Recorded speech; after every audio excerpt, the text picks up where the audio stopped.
Hi friends, good morning. ఎలా ఉన్నారు? బాగున్నా? నేనైతే బాగున్నానండి. ఈరోజు టమాటా చిక్కుడుగా చేద్దామని చెప్పి చక్కగా అరగై టమాటాలు తెప్పి చిన్న చిన్న ముక్కలు కోసామండి.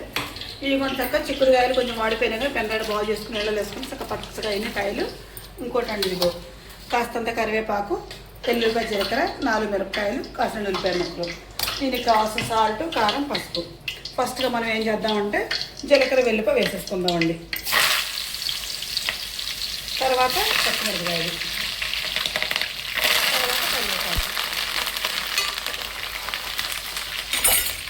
తర్వాత ఉల్లిపాయ ముక్కలు చక్కగా వీటిని సన్న మంట మీద చక్కగా యాగించుకుందామండి. ఫస్ట్గా మనం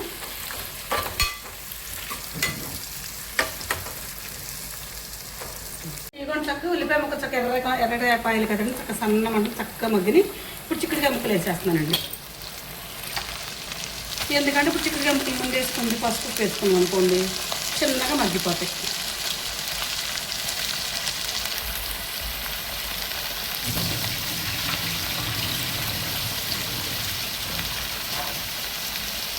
కొట్టుకాయలు కాబట్టి గింజలు అన్నీ అడుగుతుంది కూర్చొని వచ్చి గింజలు.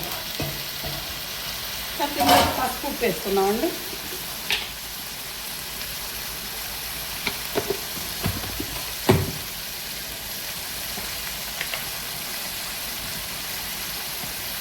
ఒక పావు గంట సేపు చిన్నగా మగ్గనిస్తున్నాం.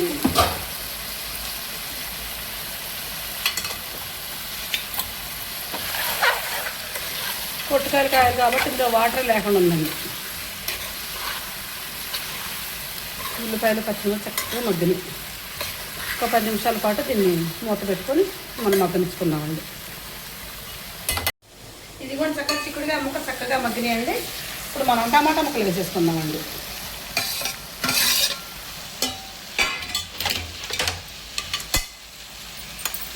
చక్క ముక్కలు మొత్తం కలిసిటట్టు తిప్పుకున్నాం అనుకోండి. టమాటాలో కూడా వాటర్ ఉంటుంది కానీ చక్కగా దగ్గర వద్దండి. మొత్తం కలర్ తీసుకున్న తర్వాత ఒక 10 నిమిషాలు ఆగాక మళ్ళీ మనం కారం వేసుకుందాం. భలే ఉంది, చాలా అయింది చిక్కుడుకాయ టమాటా తింటా. ఈ కిడ్నీలో రావడం వల్ల ఈ మధ్య టమాటా బ్యాన్ చేసేసాము ఇంట్లో.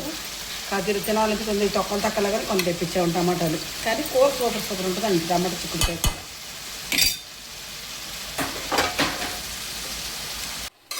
ఇది కూడా చక్కగా టమాటా ముక్కలు కూడా వేసా కదండి, చక్కగా మగ్గిపోయినాయండి.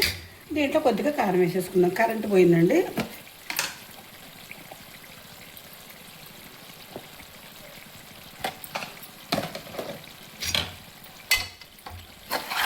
చక్కగా కారం అంతా కలిసేటట్టుగా మొత్తం పెట్టేసుకొని ఒక 5 నిమిషాలు వేసుకున్నాను, పచ్చివాసన రాకుండా కారం కూడా. ఇదిగోండి ఈ విధంగా చక్కగా నేను చికెన్కాయ కూర చేశానండి, టమాటా చిక్కుడు. నేను చేసే విధానం గట్రా మీకు నచ్చితే నాకు ఒక లైక్ ఇచ్చేసానండి. Please subscribe.